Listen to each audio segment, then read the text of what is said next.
Well, a friend of mine, Martin, sent me this video, which is actually very compelling. This guy makes this really cool vise clamping tool that not only connects two butt weld pieces together so that you can tack them really quickly and then you can remove the clamp and weld it up, but it self-centers things too because it's a serious clamp. It just basically grabs it and clamps it.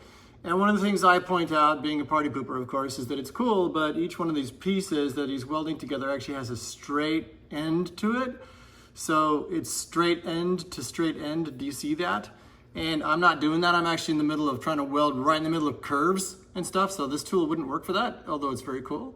So I decided to look into what it would take to make my own. Basically what you have to do is make it narrower so that it basically just hugs the crack only. Let's see what we can come up with. While I am waiting for parts to show up, I actually decided to work on a particular tool that I've probably wanted for years. I was inspired by something that was shown to me by my friend Martin on Instagram. But this is just a little Irwin quick grip. They're like 20 bucks. And when I first used it, these little rubber guys are flat, right? Perfectly flat. And it did an okay job of holding these two tubes together so you could get in there and spot weld it.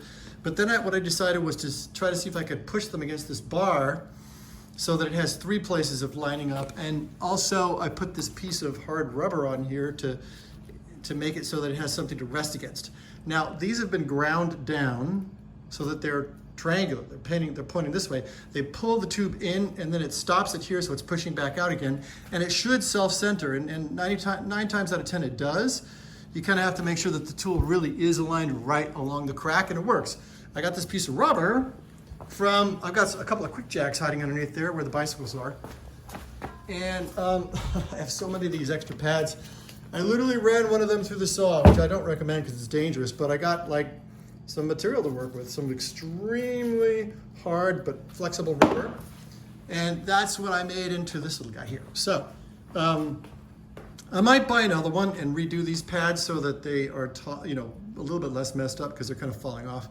But it holds it pretty well. So the idea is to be able to get in there and go bzzzt with a little spot weld, bzzzt on a spot weld, bzzzt, and then you can just take it off.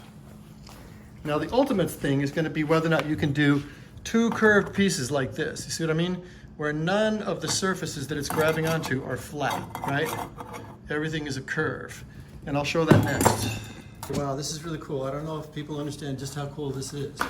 You got this wall curving up this way. You got this wall basically going from a curve that goes up this way to now going this way. And a compound curve where it's really tight inside here and it's holding.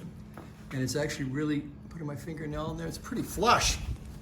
So you kind of have to fiddle with it a little bit, which is it's okay because it's rubber. I mean, you kind of have to you squeeze 1 or 2 times and then you finally get a place where like not much lip is sticking out. Anytime you have a bend like this hole is no longer perfectly round.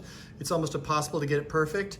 But if you put a few tacks on there, you could squeeze this with a vise and get it to settle back in and get this to flush back down a bit if you really wanted to. But awesome. I mean, for like 20 bucks and an hour's worth of farting around and experimenting, not bad. With that said, one thing I might look into doing is to buy one of these kind of guys here, these locking C-clamp type things, and literally just cut the jaws off and put in a little bit of, V-shaped angle iron here so that it'll grab the tube like that on 2 sides. I don't know if that's necessarily going to give me a better example of what I'm trying to do, but the nice thing is you can weld all around the tube. I mean, you can get to it from all sorts of places. 23 bucks, and it's a lot of work. I'm not sure if I'm gonna do it or not, but it's another way to go. The nice thing about doing something more heavy duty like this is you can really squeeze pretty hard on the piece and perhaps keep it from walking apart after you weld it, so that would be good. We'll see what happens.